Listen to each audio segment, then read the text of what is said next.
The first candidate is going to be John Anderson. He's the Republican candidate. He has dedicated more than 30 years to serving his country through his work with the United States Air Force.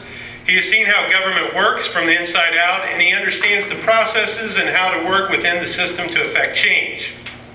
Now, Mr. Anderson was responsible for the establishment of new purchasing procedures that saved millions of taxpayer dollars in Air Force spending, often at great sacrifice to his personal career, due to his willingness to challenge the status quo and persuade those in power.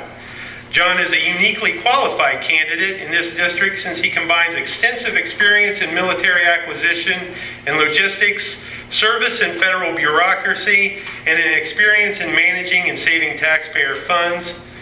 John also possesses a top-secret security clearance, which means he has been entrusted with safeguarding America's vital national security interest. His reputation is that he, quote, thinks outside of the box, unquote, to get things done. John has also signed a contract with the citizens of the 10th District, which you can see at his website, johnandersonforcongress.com. This contract includes passages of a balanced budget amendment, term limits, and passages of the fair tax to stimulate the economy and create millions of new jobs. The contract also includes his pledge never to profit from his service in Congress. He promises to establish an independent committee to periodically review his personal finances as a means of verification for the citizen he plans to serve. Ladies and gentlemen, John Anderson.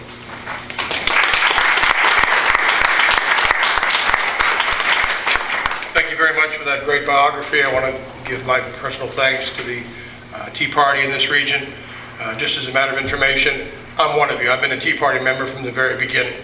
And I'm proud to say my home Tea Party manager is here, Ms. Diane Paskey from the Springfield area. I'm very pleased to see her here tonight. I won't belabor the introduction on my biography except to tell you a few other little things about me. The military values are my values. Service before self, excellence in all we do, and service before self. Why am I running? Congress is spending America into national bankruptcy. We have a $16.1 trillion national debt that's growing completely out of control. With $10 trillion of it has accumulated over the last 10 years, and the course we're on now, we're going to accumulate another $10 trillion over the next 10 years. This is an intolerable situation. We have $116 trillion in unfunded federal liabilities. Most of that are unfunded liabilities in the areas of Social Security, Medicare, Medicaid, the prescription drug program, and civil service pensions. This is an intolerable situation, and anyone who's been in Congress that's allowed this catastrophe to develop should not be there any longer. That money can never, that $116 trillion can never be paid out without bankrupting this country and destroying the currency, our dollar. I'm the only constitutional conservative that's running this district who will cut federal spending massively, cap the national debt, and roll back the size, scope, and power of the federal government, which has gotten completely out of control, and it's abusing people's rights, and it's got to stop. Career politicians will never vote to do this. The only way we can do this job is to vote them all out of office and replace them with citizen legislators. That's what I'm all about. I'm uncompromising. And if you choose to elect a career politician, you're sinking yourself and you're sinking this country. Now, Mike Turner has voted for Cash for Clunkers. He's voted for Medicare Part D, which is that prescription drug program. It's completely not funded over the long term. It's blown a massive hole in the federal budget. He's voted 5 times to raise the national debt limit during his 10 years in Congress, at least 5 times. And that is a horrible voting record. That is a record of non-performance. I would never, ever vote to increase the national debt ceiling. We have to live within our means and cap the debt. Now, I've signed a contract, as they've said, with the voters of the 10th District that outlines my policy positions that I'll treat as if it's a legally binding document between me and you. I'm the only candidate in this district to offer such a contract. I believe I'm the only candidate in Ohio congressional history to ever offer such a document to the people in their district. I know of no one else has ever done that.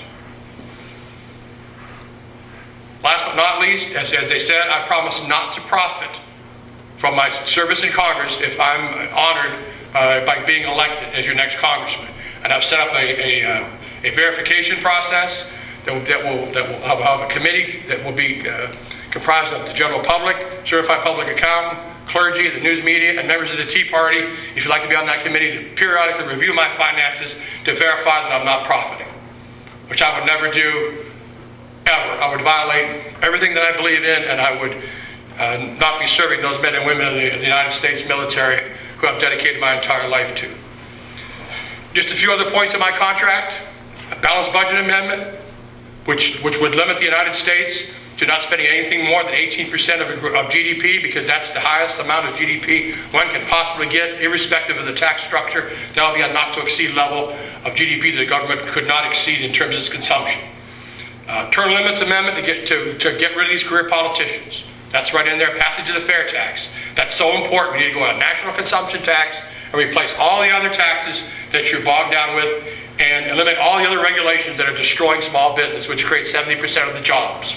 We need a massive injection of stimulus into our economy, and the fair tax is the solution to do it. All these other solutions aren't going to get the job done.